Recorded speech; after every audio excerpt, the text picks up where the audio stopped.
बापा चढ़ेर मृत्यु परी माँ चढ़ई तार दुई झील टिकी आउ मिकी सह रहुथिला। दिने सकाळी टिकी ता सान भौणी मिकी को कहिला, आरे मिकी जानिचु आम जंगल पाख जो बड़ पोखरी अछि सेथिरे अनेक गुड़िए पद्म फूल फुटिछि। चाल सेठाकु जाई गाधेई आसिबा आउ किछि पद्म फूल तोଳି आनिबा।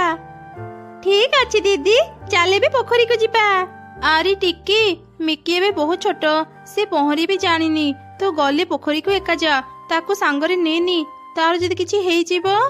किछि हबनी माँ, मु आउ मो सांग माने सब समय ता पाखरे थिबु। माँ माँ मु कुआडे भी जिबिनी, दीदी पाखरे ही रहिबी। जेमिति आमे पद्म फूल तोଳି सारिबु घर को फेरी आसिबु। अच्छा ठीक अछि, जाओ हेले शीघ्र घर को फेरी आसिबो। ठीक अछि माँ, चल मिकी एबे जिबा। दीदी तू कौन एठी पद्म फूल तोड़िबु? हाँ मु आउ मो सांग माने पद्म फूल तोଳି आउचु, तू एई ऊपरे था। मु भी जिबी, केते कष्ट करी माँ को बुझेई मु एठा को आसीची। पद्म फूल न तोड़िले मु घर को जिबिनी। अरे टिकी तू तो सान भौणी को काहे के आनिचु? आमे पद्म फूल तोଳିबा को गले ताको के जगिबो? मते जगिबा को पड़िबनी, मु दूर को जिबिनी। एई पाखरे जो पद्म फूल फुटिथिबो मु ताको तोଳିबी। एमिति कथा हेई सेमाने अनेक गुड़िए पद्म फूल तोड़िले। हठात मिकीर नजर एक बड़ पद्म फूल उपरे पड़िला। से पद्म फूल आनिबाकू जिबा समय, आरे मिकी कुआडे जाउचु? मु मना करिथिली ना दूर को जिबुनी। दीदी सेपटे देखी, सेठी गोटे केते बड़ पद्म फूल अछि। मु सेई पद्म फूल आनी तते देबाकू चाहुथिली।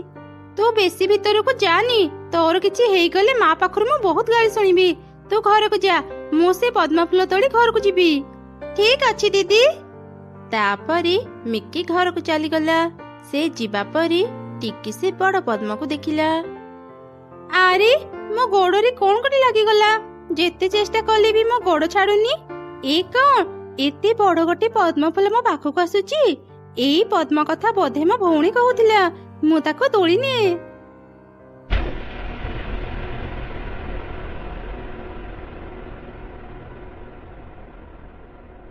मो पानी भितरे कोन करूची? माँ माँ भय करनी झिया, मु तो पाखरे अछि। तुमे किए? मु मो माँ भौणी पाखको जिबी, छाड़ मते। मो दुखित झिया, आज परठो तू आउ तो माँ भौणी को केबे भी देखि पारिबुनी। हेले कोन बाई? अरे मो पोर मो गोड़ कुआडे गला? मु तो किछि देखिबाकू पाउनी। आरे झिया तू पानी रे बुड़ीबा पूर्वरु एक बड़ पद्म को देखिथिलु निश्चय? हाँ देखिथिली, मु से बड़ पद्म को धरी भी थिली। हेले तापरे कोन हैला मोर किछि मने नाही। तू जो पद्म फूल को देखिथिलु सेईटा थिला गोटे अभिशप्त पद्म। से पद्म फूल जाहाको भी धरे से भी एक पद्म फूल पालटी जाए। तो पूर्वरु गोटे झियो से पद्म रूपरे एठी रहिथिला। तते पद्म करी सारिबा परे से निज पूर्व रूप फेरी पाई एठारु चली गला। ता माने मते अभिशाप मुक्त हेबाकू हेले आउ जण को पद्म करबाकू पड़िबो? हाँ तू ठीक कहलु, तते अभिशाप मुक्त हेबाकू हेले आउ जण को तो रूप देबाकू पड़िबो। तू नुआ एठाकू आसीचु, मु तते सब कथा बुझीबा पाई ही तते मो पाखकू नै आसीथिली। अच्छा ए अभिशाप मुक्त हेबा पाई कोन आ किछि उपाय नाही? ना झियो, मो पाखरे एते शक्ति नाही, मु तते अभिशाप मुक्त करि परिबिनी। बहु वर्ष आगरु एक झियो एठी गाधौथिला। हठात से बुड़ी आरंभ कला। से चित्कार करी साहाय्य मागिला, हेले केही भी ता चित्कार सुनिलेनी। से मरिबा पूर्वरु समस्तंकु ही अभिशाप देई गला। से झियो जो जागारे मरिथिला से जागारे जिए भी गाधेइबो से एक पद्म फूल पालटी जिवो। आउ जे से अभिशप्त पद्म को छुईबो से ता रूप नै जिवो। मो माँ भौणी मो पे चिंता करुथिबे, मु टिके ऊपर को जाई सेमानंकु देखि आसे। अच्छा हो जा, हेले बड़ माछक मानक पाखरु टिके सावधान रहिबो, सेमाने तोर क्षति करि पारंती।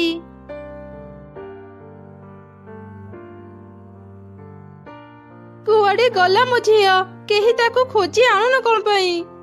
आमे पोखरीर चारि पाखकू भल भाबरे खोजी सारिलुनी, हेले तो मो झियो को पाइलुनी। लागुची से पानी रे बुड़ी मरी जाइथिबो। चुप करो तमे माने, ए सब कथा जमा भी कुहनी। मो झियर किछि हेई नथिबो, से ठीक थिबो। से न मिला जाए मो घर को जमा जिबिनी। ଆରେ ମିକି ତୋ ମାକୁ ଟିକେ ବୁଝା, ସେ ଏବେ ଘରକୁ ଯାଉ, ନ ଖାଇ ନ ପିଇ ସେ ସକାଳରୁ ସନ୍ଧ୍ୟା ଯାଏ ଏଠି ବସି ରହିଛି। ମାଉସୀ, ମୋ ମାକୁ ଅନେକ ବୁଝେଇ ସାରିଲେଣି, ହେଲେ ମା ଘରକୁ ଯିବା ପାଇଁ ରାଜି ହେଉନି। ମା ମା ମୋ ମାର କଣ ହେଲା? ସେ ଉଠୁନି କଣ ପାଇଁ? ଆରେ ଆରେ ଲାଗୁଛି ରିନୁ ବେହୋସ ହେଇଯାଇଛି, ଶୀଘ୍ର ତାକୁ ଘରକୁ ନେଇଯାଅ। ଆଜି ମୋ ଚିନ୍ତାରେ ମୋ ମାର ଏଇ ଅବସ୍ଥା। ମୁଁ ଶୀଘ୍ର ଏଇ ଅଭିଶାପରୁ ମୁକ୍ତ ହେବାକୁ ଚେଷ୍ଟା କରି ଦେଖେ ଆଖପାଖରେ ମୁଁ କାହାକୁ ପାଇବି କି ନାହିଁ। ଆରେ କଣ ହେଲା? ତୁ ଫେରି ଆସିଲୁ ଯେ, କାହାକୁ ବି ତୁ ଆଜି ପାଇଲୁନି?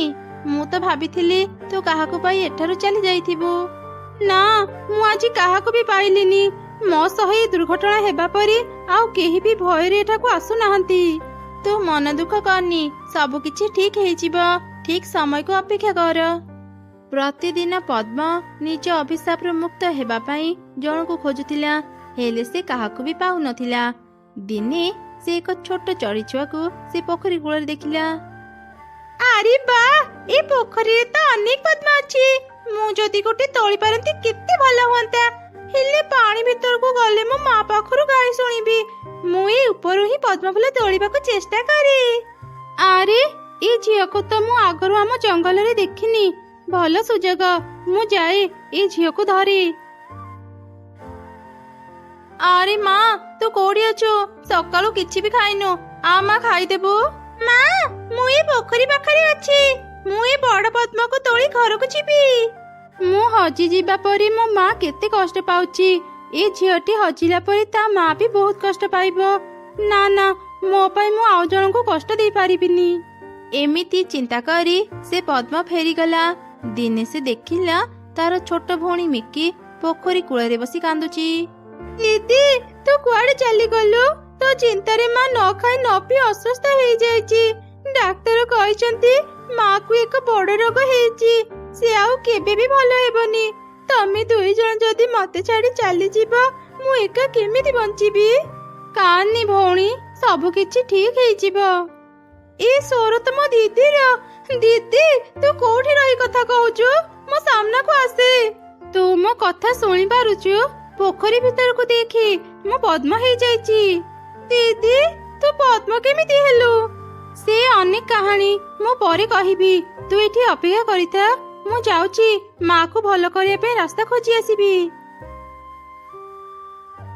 ଆରେ ପଦ୍ମ, କଣ ହେଲା? ତୁ ଏ ସମୟରେ ମୋ ପାଖକୁ ଆସିଲୁ ଯେ? ଜଳପରି, ମୋ ମାର ଦେହ ବହୁତ ଅସୁସ୍ଥ। ଡାକ୍ତର କହିଛନ୍ତି ମୋ ମାକୁ ଏକ ବଡ ରୋଗ ହେଇଛି, ସେ ଆଉ କେବେ ବି ଭଲ ହେବନି। ତ ମାକୁ ଭଲ କରିବା ପାଇଁ ଏକ ଉପାୟ ଅଛି, କିନ୍ତୁ ତୁମେ ଯାହା କହିବ ମୁଁ ସବୁ କରିବାକୁ ରାଜି। ଦୟାକରି ମୋ ମାକୁ ଭଲ କରିଦିଅ। ତ ପଦ୍ମର ଗୋଟିଏ ପାଖୁଡାରୁ ରସ ବାହାର କରି ଏକ ଔଷଧ ତିଆରି ହେବ। ସେଇ ଔଷଧ ତ ମା ଖାଇଲେ ସେ ସୁସ୍ଥ ହେଇଯିବ, କିନ୍ତୁ ଯଦି ସେମିତି କରାହୁଏ ତୋର ମୃତ୍ୟୁ ହେଇଯିବ। ତା ସହ ଏ ଅଭିଶାପ ବି ନଷ୍ଟ ହେଇଯିବ। ମୋ ଜୀବନ ଚାଲିଯାଉ ପଛେ ମୋ ମାକୁ ଭଲ କରିଦିଅ। ଏମିତିରେ ବି ମୋ କଷ୍ଟ ଆଉ କାହାକୁ ବି ମୁଁ ଦେଇପାରିବିନି। ଏଇ ନିୟମ ପାଖୁଡା। ଜଳ ପରି ସେ ପଦ୍ମ ପାଖୁଡା ରସରୁ ଏକ ଔଷଧ ତିଆରି କରିଦେଲା। ତାପରେ ପଦ୍ମ ସେ ଔଷଧ ନେଇ ତା ଭଉଣୀକୁ ଦେଲା। ଏଇ ନେ ଭଉଣୀ, ଏ ଔଷଧ ନେଇ ତୁ ମାକୁ ଦେଇଦେ, ମା ଶୀଘ୍ର ସୁସ୍ଥ ହେଇଯିବ। ଆରେ ଭଉଣୀ, ତୁ ମତେ ଆଉ କେବେ ବି ଦେଖିପାରିବୁନି। ତୁ ନିଜର ଆଉ ମାର ଧ୍ୟାନ ରଖିବୁ। ହଠାତ୍ ସେହି ସମୟରେ ଏକ ଚମତ୍କାର ଘଟଣା ଘଟିଲା। ପଦ୍ମ ରୂପରେ ଥିବା ଟିକି ନିଜ ପୂର୍ବ ରୂପ ଫେରି ପାଇଲା। ଜଳ ପରି ବି ପାଣି ଉପରକୁ ଆସିଲା। ଦିଦି, ତୁ ଫେରି ଆସିଲୁ?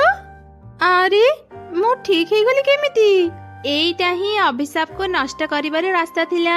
ମୁଁ ଏସବୁ ଯଦି ଆଗରୁ କହିଥାନ୍ତି, ଏ ଅଭିଶାପ କେବେ ବି ନଷ୍ଟ ହେଇନଥାନ୍ତା। ଟିକି, ତୋ ମନ ବହୁତ ଭଲ। ତୋ ପାଖରେ ସୁଯୋଗ ଥିଲେ ବି ତୁ ଅନ୍ୟକୁ ନିଜ କଷ୍ଟ ଦେଲୁ ନାହିଁ। ନିଜ ମା ପାଇଁ ମରିବାକୁ ବି ପ୍ରସ୍ତୁତ ଥିଲୁ। ଏବେ ତୁ ଏ ଅଭିଶାପକୁ ସମ୍ପୂର୍ଣ୍ଣ ଭାବେ ନଷ୍ଟ କରିଦେଇଛୁ। ଆଉ ଦିନେ ବି ଏ ପୋଖରୀରୁ କେହି ହଜିବେନି। ସମସ୍ତେ ଏବେ ନିଶ୍ଚିନ୍ତରେ ଏ ପୋଖରୀରେ ଗାଧେଇ ପାରିବେ। ଯା ଟିକି, ତୁ ଏବେ ତ ମା ପାଖକୁ ଫେରିଯା। ଟିକି ଆଉ ମିକି ଖୁସି ହେଇ ନିଜ ଘରକୁ ଫେରି ଆସିଲେ। ସେ ଔଷଧ ଖାଇ ତାଙ୍କ ମା ସୁସ୍ଥ ହେଇଗଲା। ଦୁଇ ଭଉଣୀ ନିଜ ମାକୁ ସବୁ ଘଟଣା କହିଲେ। ଥରେ ଗୋଟିଏ ଜଙ୍ଗଲରେ ମା ମା ମତେ ଶୀଘ୍ର ଖାଇବାକୁ ଦିଅ, ମୋ ମୁନି ସାଙ୍ଗରେ ଖେଳିବାକୁ ଯିବି। ମା ଜଲ୍ଦି ଖାଇବା ଆଣ। ମା କୁନି, ମୁନି ଭାରି ଦୁଷ୍ଟ, ତୁ ତା କଥାରେ ପଡି କିଛି ଭୁଲ ଭାଲ କାମ କରିବୁନି। ଆଉ ହଁ, ମତେ ନ ପଚାରି କୁଆଡେ ବି ଯିବୁନି। ମା ମୁଁ ଏବେ ବଡ ହେଲିଣି, ମୋ ପାଇଁ କୋଉଟା ଭଲ କୋଉଟା ଖରାପ ମୁଁ ଜାଣିଛି, ମୋ ପାଇଁ ଚିନ୍ତା କରନି। ହଁ ହଁ ମୁଁ ଜାଣିଛି ତୁ କେତେ ବଡ ହେଲୁଣି, ବଡ ମାନଙ୍କ କଥା ନ ମାନିଲେ ବିପଦରେ ପଡନ୍ତି। ମତେ ନ ପଚାରି କିଛି କାମ କରିବୁନି ଧନ। ଠିକ ଅଛି ମା, ମୁଁ ତମର ସବୁ କଥା ମାନିବି। ତାପରେ କୁନି ଖାଇବା ଖାଇସାରି ଖେଳିବାକୁ ଚାଲିଗଲା। ଆରେ ମୁନି, ଏ ନଦୀର ପାଣି ବହୁତ ଥଣ୍ଡା ଆଉ ମିଠା ନା? ହଁ, ତୁ ଜାଣିଛୁ ମୋ ଆଈ ଘରେ ନା ଗୋଟେ ଜାମୁକୋଳି ଗଛ ଅଛି। ପ୍ରତିବର୍ଷ ସେ ଜାମୁ ଗଛରେ ଅନେକ ଜାମୁ ଫଳେ। ଜାମୁ ଖାଇବାକୁ ନା ମତେ ଭାରି ମଜା ଲାଗେ। ଏଇଟା ତ ଜାମୁକୋଳି ଫଳିବାର ସମୟ। ମୋ ଆଈ ଘର ଗଛରେ ଅନେକ ଜାମୁ ଫଳିଥିବ। ଚାଲ ନା କୁନି, ଆଜି ଆମେ ସେଠାକୁ ଯାଇ ମିଠା ମିଠା ଜାମୁକୋଳି ଖାଇ ଆସିବା। ନା ନା, ତୋ ଆଈ ଘର ବହୁତ ଦୂର, ଏତେ ଦୂରକୁ ମୁଁ ଯିବିନି। ବେଶୀ ଦୂର ନୁହଁ, ଏଇ ଯୋଉ ପାହାଡ ଦେଖୁଛୁ, ପାହାଡ ସେପାରିରେ ମୋ ଆଈ ଘର। ଆମେ ଆଜି ହିଁ ଆଈର ଘରକୁ ଯିବା, ଆଉ ଜାମୁକୋଳି ଖାଇସାରିଲା ପରେ ଆଜି ହିଁ ଫେରି ଆସିବା। ଚାଲ ନା କୁନି ଯିବା। ଠିକ ଅଛି ଯିବା, ତୁ ଟିକେ ଅପେକ୍ଷା କର, ମୁଁ ମାକୁ ପଚାରି ଆସେ। ମା ଅନୁମତି ଦେଲେ ଆମେ ଯିବା। ବୋକିରାଗିରି, ତ ମାକୁ ଯଦି ଏକଥା କହିବୁ ତ ମା ତତେ ଛାଡିବେନି। ତୁ ମିଠା ମିଠା ଜାମୁକୋଳି ଖାଇପାରିବୁନି। ଆଉ ସମୟ ନଷ୍ଟ କରନି, ଚାଲ ଏବେ ହିଁ ଯିବା। କିନ୍ତୁ ମା ଯଦି ପରେ ମତେ ଗାଳି ଦିଏ, ଆଉ ଯଦି ରାସ୍ତାରେ ଆମର କିଛି ବିପଦ ହେବ, ଆମେ କଣ କରିବା? ଢେତ୍, କିଛି ବି ହେବନି, ମୁଁ ଆଈ ଘର ରାସ୍ତା ଜାଣିଛି। ଆମେ ଯିବା ଆଉ ଆସିବା, କେହି ଏକଥା ଜାଣିପାରିବେନି। ମୁନିର କଥା ଶୁଣି ଲୋଭରେ ପଡି କୁନି ତା ସାଙ୍ଗରେ ଚାଲିଗଲା। କିଛି ଦୂର ଗଲା ପରେ ସେମାନେ ଏକ ଗଛ ଡାଳରେ ବସିଲେ।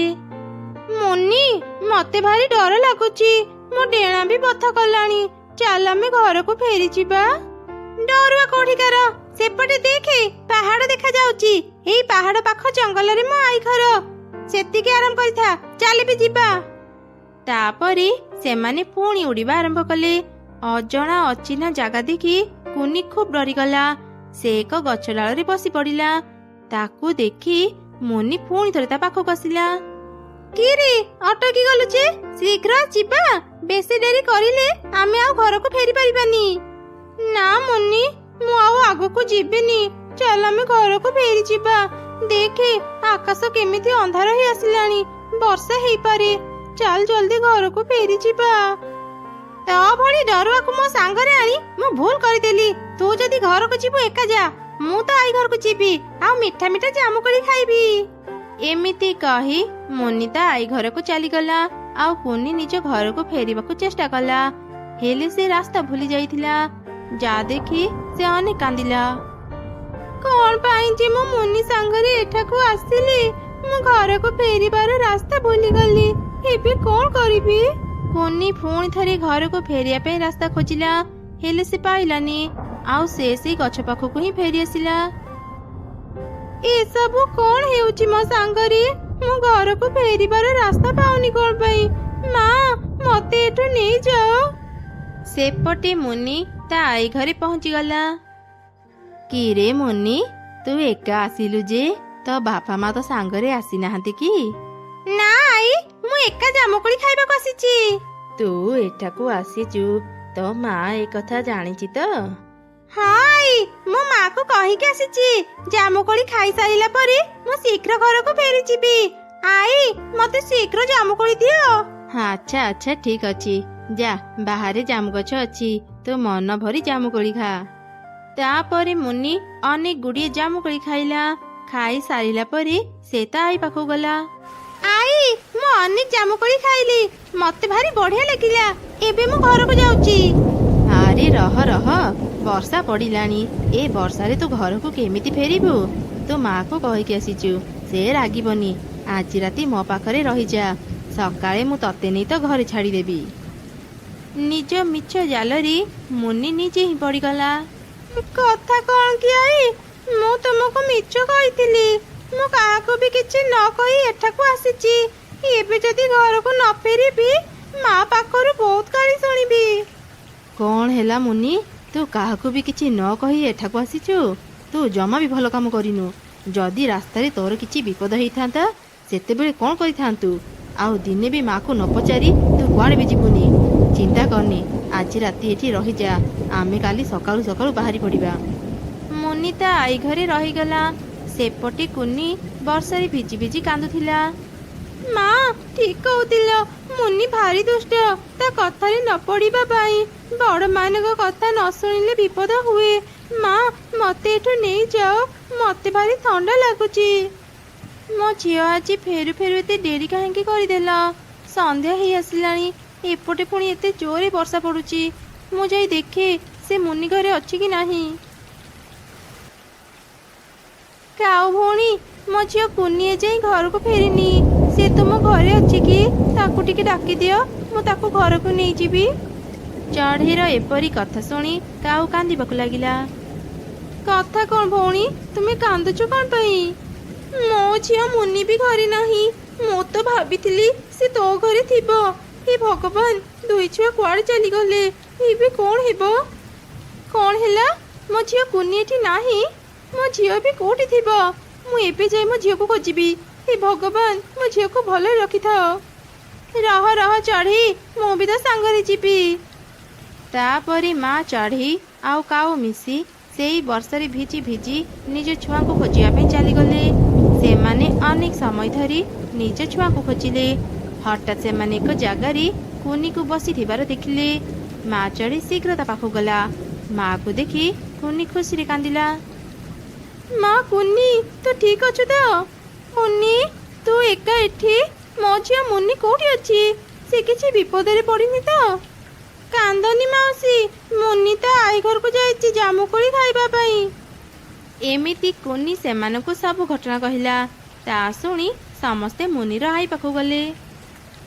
ମୁନି, ତୁ ଠିକ ଅଛୁ ତ ମା? ତୋ ପାଇଁ ମୁଁ କେତେ ଚିନ୍ତାରେ ଥିଲି। ମତେ କିଛି ନ କହି ତୁ ଏକା କାହିଁକି ଏଠାକୁ ଆସିଲୁ? ଯଦି ତୋର କିଛି କ୍ଷତି ହେଇଥାନ୍ତା? ତୁ ଏଠି ନିରାପଦରେ ଅଛୁ, ହେଲେ କୁନି ତୋ ପାଇଁ ବର୍ଷାରେ ଭିଜୁଥିଲା। ସେ ଯଦି ଆଜି ଘରକୁ ଫେରି ପାରିନଥାନ୍ତା କ'ଣ ହେଇଥାନ୍ତା କହ? ଆଉ ଦିନେ ଏମିତି କାମ କରିବୁ? ସବୁ ଶୁଣିଲା ପରେ କୁନି ଆଉ ମୁନି ନିଜ ଭୁଲ ବୁଝିପାରିଲେ ଆଉ ସମସ୍ତଙ୍କୁ କ୍ଷମା ମାଗିଲେ। ମା ମତେ କ୍ଷମା କରିଦିଅ, ମୁଁ ଆଉ ଦିନେ ବି ଏମିତି ଭୁଲ କରିବିନି। ଆଉ କେବେ ବି ଏକା ଏକା ବାହାରକୁ ଯିବିନି। ମା ମତେ ବି କ୍ଷମା କରିଦିଅ, ମୁଁ ବି ଆଉ ଏମିତି ଭୁଲ କେବେ କରିବିନି। କୁନି ମୋ ସାଙ୍ଗ, ମତେ ବି କ୍ଷମା କରିଦେ। ମୋ ପାଇଁ ତୁ ଅନେକ କଷ୍ଟ ପାଇଲୁ। ଆଚ୍ଛା ଆଚ୍ଛା ଠିକ ଅଛି, ଆଜି ଆମେ ତମମାନଙ୍କୁ କ୍ଷମା କରିଦେଉଛୁ, ହେଲେ ଆଉ ଦିନେ ବି ଏମିତି ଭୁଲ କରିବନି। ଏବେ ଅନେକ ଜୋରରେ ବର୍ଷା ପଡୁଛି। ଏ ବର୍ଷାରେ ତମେମାନେ ଦୁଇ ଛୁଆଙ୍କୁ ଧରି ଘରକୁ ଫେରିବା ଠିକ ନୁହଁ। ଆଜି ରାତି ମୋ ଘରେ ରହିଯାଅ, ସକାଳୁ ସକାଳୁ ନିଜ ଘରକୁ ବାହାରି ଯିବ। ତାପରେ ସମସ୍ତେ ସେ ରାତି ସେଇଠି ରହିଗଲେ। ପରଦିନ ସକାଳେ ବର୍ଷା ଛାଡ଼ିଯିବା ପରେ ସେମାନେ ନିଜ ନିଜ ଘରକୁ ଫେରି ଆସିଲେ। ସେଦିନ ପରଠାରୁ କୁନି ଆଉ ମୁନି ବଡ଼ମାନଙ୍କୁ ନ ପଚାରି ଆଉ କୁଆଡ଼େ ବି ଯାଉନଥିଲେ। ବାପା ଚଢ଼େଇର ମୃତ୍ୟୁ ପରେ ମା ଚଢ଼େଇ ତାର ଦୁଇ ଝିଅ ଟିକି ଆଉ ମିକି ସହ ରହୁଥିଲା। ଦିନେ ସକାଳେ ଟିକି ତା ସାନ ଭଉଣୀ ମିକିକୁ କହିଲା,